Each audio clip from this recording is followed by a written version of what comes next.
नमस्कार केमन आছেন সবাই आशा करी सबाई भालो आছেন और आमराओ बेश भालो आছি।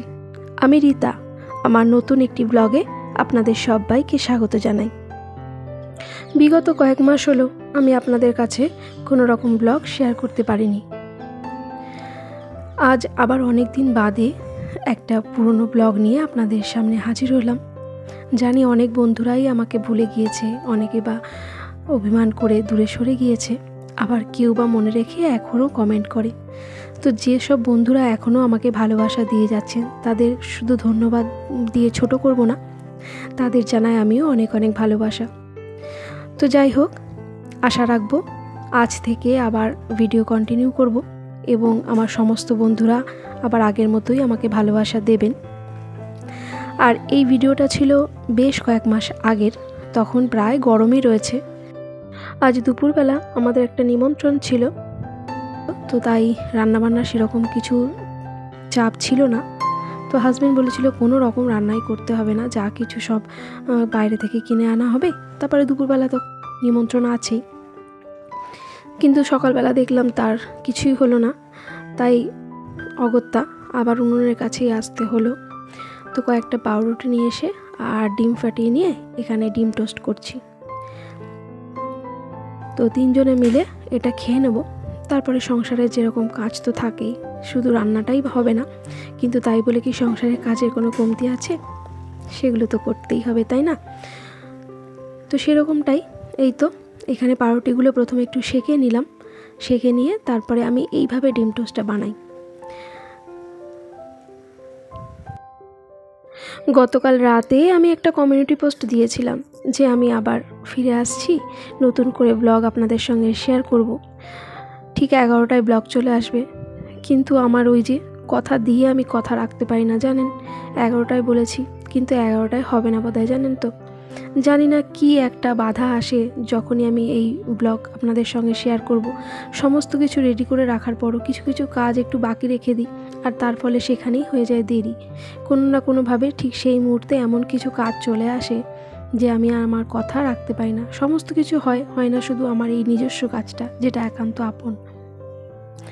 আর এই তো আপনাদের সঙ্গে গল্প করতে করতে এদিকে সকালের ব্রেকফাস্ট রেডি করে ফেলেছি। হাজব্যান্ডের আর ছেলের খাওয়া হয়ে গিয়েছে, এখন আমার নিজেরটা নিয়ে বসেছি। আর যেহেতু আজকে অন্য কোনো কাজ হাজব্যান্ড রাখেনি, তাই বললো ওই যে টোটোর যে চালাটা না একটু জং ধরে গেছে, তো বললো ওটা একটু রং করে নিই, ফাঁকা সময় আছে যখন, তো এটা একটু কাজে লাগাই। আর দেখতে পাচ্ছেন বেশ ভালোই গরম, তো এখানে ফ্যানটা ওই জন্য বাইরে নিয়ে নিয়েছে। আর বেশ কিছু বাসনও রয়েছে, মেজেছি, আরও মাজতেও হবে।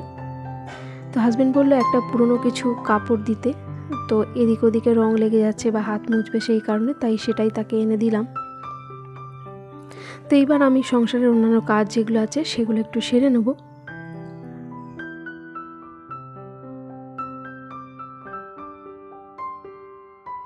আমাদের মতো সাধারণ গৃহবধূ যারা আছেন তাদের কাছে যদি দুপুরের রান্নাটা না থাকে বা রান্নাটা যদি যেদিন না করতে হবে, সেই দিন যেন মনে হয় বিশাল বড় কিছু একটা অফার পেয়ে গেছি, তাই না? মনে হয় যেন এর থেকে আর বড় কিছু সুখ বা সুবিধে কিছু নেই। কিন্তু দেখুন, রান্না ছাড়াও সংসারে কত কাজ থাকে। এই যে যেমন আজকে রান্না করব না বলে এক গাদা জামা কাপড় ভিজিয়ে দিয়েছি কাচতে হবে বলে। তো একের পর এক প্রচুর জামা কাপড় কেচেছি, এখন সেগুলো ভালো করে মেলে দিচ্ছি, কারণ জানি রান্না তো করতে হবে না, তাই সমস্তটুকু এনার্জি এই কাচার মধ্যে আমি দিয়ে দিয়েছি। তো ওইদিকে বাইরে যতগুলো দড়ি ছিল তাতে দিয়েছি। এবার চলে এসেছি আমার এদিকের বারান্দায়, তো সেখানেও কিছু মেলে দিয়েছি। তারপরে আরও একটা কাজ নিয়েছি, ওই যে বলে না কিছু কাজ না থাকলে অন্য কিছু কাজ যেটা পড়ে আছে মনে হয় যেন সেটা করিনি।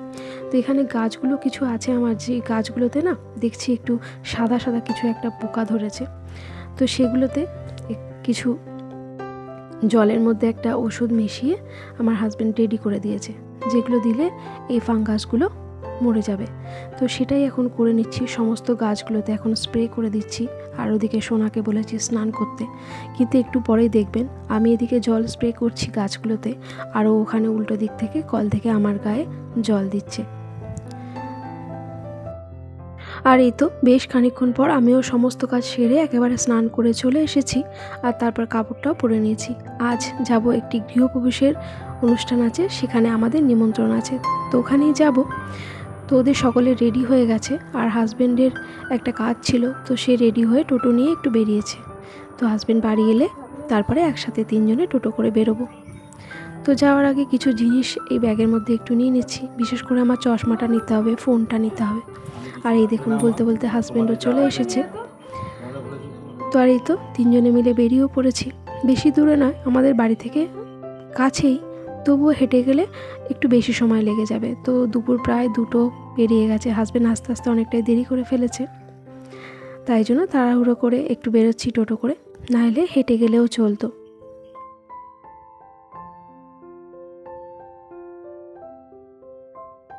আর এই তো বন্ধুরা, আপনাদের সঙ্গে গল্প করতে করতে চলে এসেছি এই যে 2তলা যে বাড়িটা দেখা যাচ্ছে সামনে, এত লোকজন, এখানে প্যান্ডেলের ব্যবস্থা হয়েছে, তো এইটাই।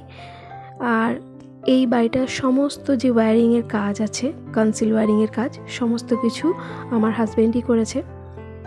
এখানে যে ফল সিলিংয়ে লাইটের ব্যবস্থা যা কিছু আছে, এই ঘরের এভরিথিং মানে ইলেকট্রিকের কাজ, সেগুলো আমার হাজব্যান্ডই করেছে। তো সেই সূত্রেই নিমন্ত্রণ আমাদের পুরো ফ্যামিলির।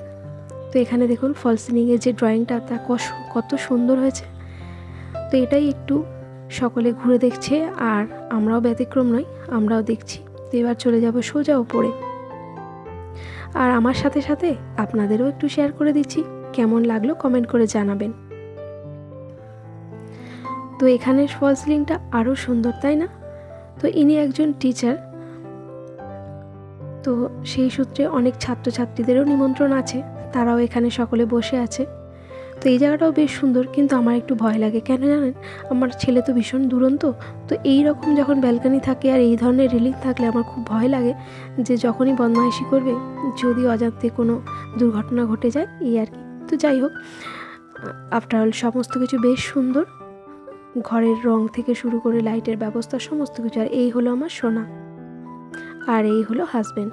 তো বলছিল আর ওপরের দিকে যেতে, তো ওইখানে বারান্দাতে পুজো হচ্ছে। আর এই দেখুন, এরপরে হাজব্যান্ড বলল দাঁড়াও সমস্ত আলোগুলো একটু জ্বালিয়ে দিই। আর এই যে বারান্দার ওপরে এই যে ফল সিলিংটা, এখানেও বিভিন্ন কালারফুল লাইটের ব্যবস্থা করা হয়েছিল। তো হাজব্যান্ড এরপরে আলোগুলো সমস্ত কিছু জ্বালিয়ে দিয়েছিল। আর এই তো এখানে পুজো প্রায় শেষের দিকে, সমস্ত ঘরেই ফল সিলিংগুলো খুবই সুন্দর হয়েছে। তো আপনারা কিন্তু অবশ্যই জানাবেন কমেন্ট করে যে কেমন লাগলো। আর এই দেখুন, এই ছোট্ট ঝাড়টি কিন্তু বেশ সুন্দর, আমার ভীষণ ভালো লেগেছে। আর এই হলো সেই মাস্টারমশাই যার বাড়িতে আমরা আজ নিমন্ত্রিত। আর এই দেখুন, আমি অবশেষে ক্যামেরাবন্দি করেছিলাম, আমার আর খেয়াল ছিল না। আমার হাজব্যান্ড বলছিল যে একটু দেখাও তোমার বন্ধুদেরও যে আমার কাজটা তাদের কেমন লাগলো। এরপর সমস্ত বাড়িটা আমরা ঘুরে দেখেছি, ভীষণ ভালো লেগেছে। আর ওদিকে প্যান্ডেলেও কিন্তু খাওয়া দাওয়ার আয়োজন চলছে। তো যেহেতু এখন বসতে পারবো না, কারণ এই ব্যাচটা উঠলে পরে তারপরে আমরা বসবো, তাই পুরো বাড়িটা খুব ভালো করে ঘুরে দেখেছি, ওনাদের সঙ্গে কথাবার্তা বললাম, বেশ ভালো লাগলো। আর এর সাথে আপনাদের আরও একটা কথা জানিয়ে রাখি, ফেসবুকে আমার একটি পেজ আছে আমার নিজের নামে, রীতা দাস। তো আপনারা চাইলে সেখানে আমাকে ফলো করতে পারেন, সেখানে আমি ছোট ছোট রিলস ভিডিও ব্লগ শেয়ার করে থাকি। আর আরও একটা কথা জানাই, আজকের ব্লগটা আপনাদের কেমন লাগলো একটা অবশ্যই কমেন্ট করে জানাবেন, ভালো লাগলে একটা লাইক করবেন, এবং চাইলে চ্যানেলটি সাবস্ক্রাইবও করতে পারেন। আর যারা যারা তো অলরেডি করে ফেলেছেন তাদেরকে জানাই অসংখ্য ধন্যবাদ।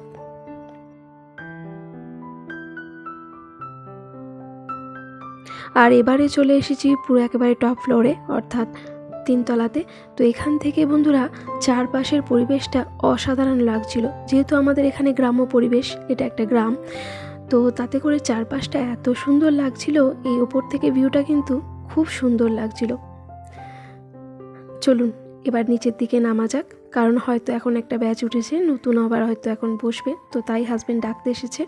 তো এবার সোজা চলে যাব নিচে। আর প্রচণ্ড গরম লাগছিল, ওই যে বললাম ভিডিওটা বেশ কয়েক মাস আর আগের আর তখন বেশ গরম ছিল। আর দেখতে দেখতে চলে এসেছি খাবার জায়গায়। এই তো বসে আছি আমরা 3 জনে।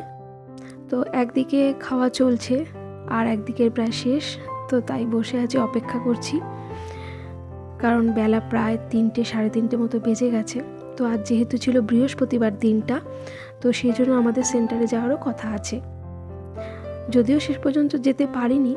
তো এই যে খাবার চলে এসেছে। আর যেহেতু আজকে একটা পূজা অনুষ্ঠান, তাই সমস্ত কিছুই নিরামিষ আয়োজন ছিল, বিভিন্ন রকমের সমস্ত পদ ছিল। তো চলুন খাওয়া দাওয়াটা সেরে নিই।